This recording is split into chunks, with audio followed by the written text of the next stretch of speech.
Hello everyone, কেমন আছেন? আমি ভালো আছি।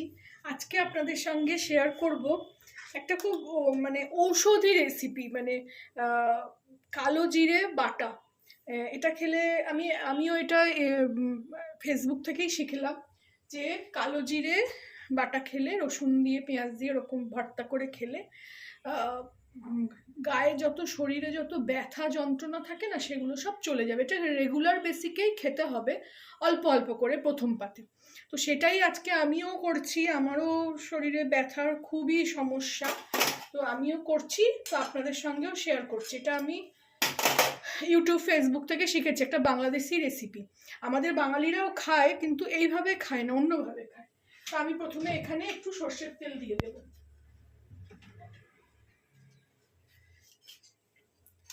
1 চামচ মতন, 1 পলা মতন। অল্প করেই করছি আজকে আমি।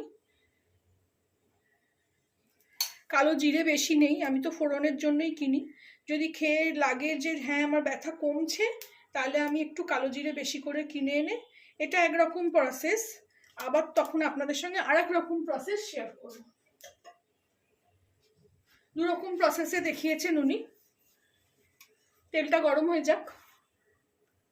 তেলটা দেখুন গরম হয়ে গেছে। এদিকে আমি একটা ছোট পেঁয়াজ নিয়েছি, এই যে কেটে নিয়েছি কুচি করে।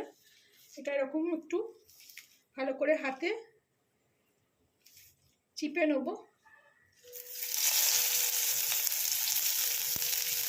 তার সঙ্গে ছোট ছোট কটা কোয়া রসুন দিয়ে দেবো।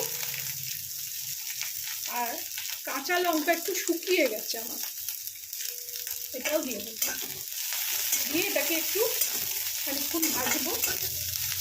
একটু নরম হলে এর মধ্যে কালো জিরে দেবো। দেখুন বেশ একটু ভেজে নিলাম, বেশিও পোড়াইনি, একটু বেশ আঁচটা জোরে দিয়ে ভেজে নিলাম। এর মধ্যে আমি এবার একটু কালো জিরে দিয়ে দেবো।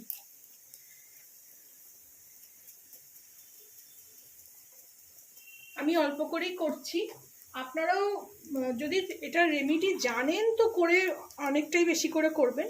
আর যদি মনে হয় যে না, আগে একটু পরীক্ষা করে, টেস্ট করে দেখি কেমন হয়, কি হয় না হয়, তো আমার মতন একটু অল্প করেই করবেন আগে।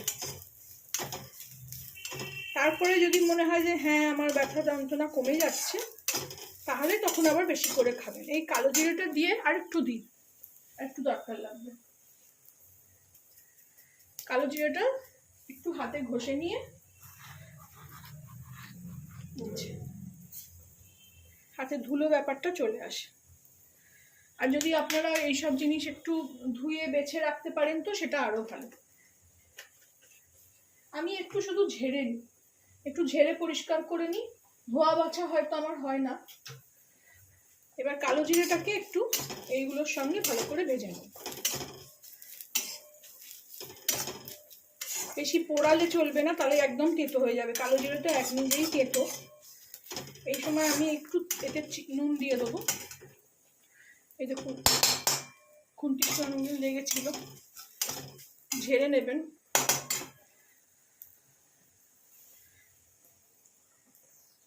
এবার এতে আমি একটু স্বাদ মতো নুন দিয়ে দিচ্ছি।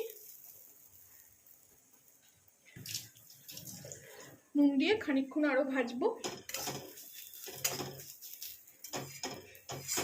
এটা একরকম প্রসেস। আর এক রকম প্রসেস আছে, সেটাও, এটা যদি খেয়ে আমার ভালো লাগে সেটাও আমি করে দেখাবো। এটা একটুখানি সামনের পাতে খাওয়ার জন্য। কালো জিরে খুব মহা ঔষধি শরীরের জন্য। কালো জিরে খাওয়া খুব ভালো।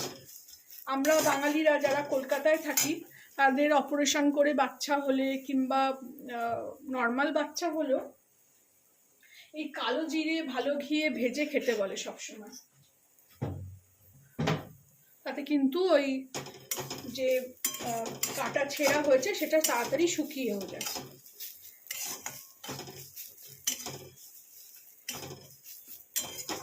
এটা একটু ধৈর্য ধরে ভেজে নিতে হবে। আপনারা শুকনো লঙ্কা খেলে দিতে পারেন, আমি তো শুকনো লঙ্কা খাই না, এগুলোই কাঁচা লঙ্কাই। কাঁচা লঙ্কাগুলো একটু শুকিয়ে গেছে।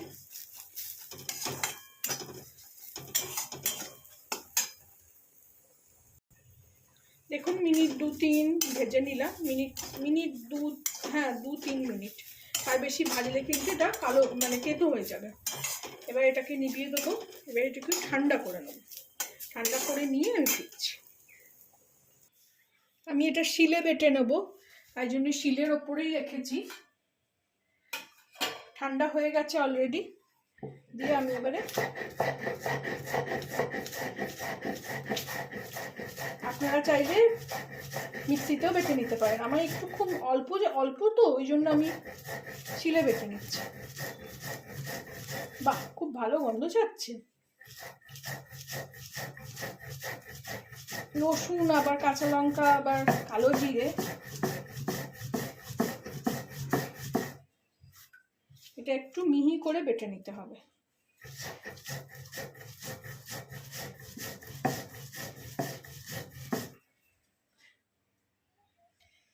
এই দেখুন মিহি করে বেটে নিলাম। মেয়েকে একটু টেস্ট করালাম, বলছে খুব ভালো হয়েছে। এই দেখুন আমি যা পেঁয়াজ রসুন কাঁচা লঙ্কা নিয়েছি তাতে এতটা হলো। আর এগুলো তো বেশি খায় না, অল্প অল্প খায়। আমি একটা ছোট বাটিও নিয়েছি, এর মধ্যেই রাখবো। আপনারা চাইলে এখানে একটু সর্ষের তেল আরও দিতে পারেন, কিন্তু আমি আর কিছুই দেবো না। রেডি হয়ে গেল আমার কালো জিরে বাটা। আপনারাও ট্রাই করবেন, আমাকে জানাবেন কেমন লাগলো। ভালো লাগলে আমার চ্যানেলটাকে একটা লাইক শেয়ার অ্যান্ড সাবস্ক্রাইব করে দেবেন।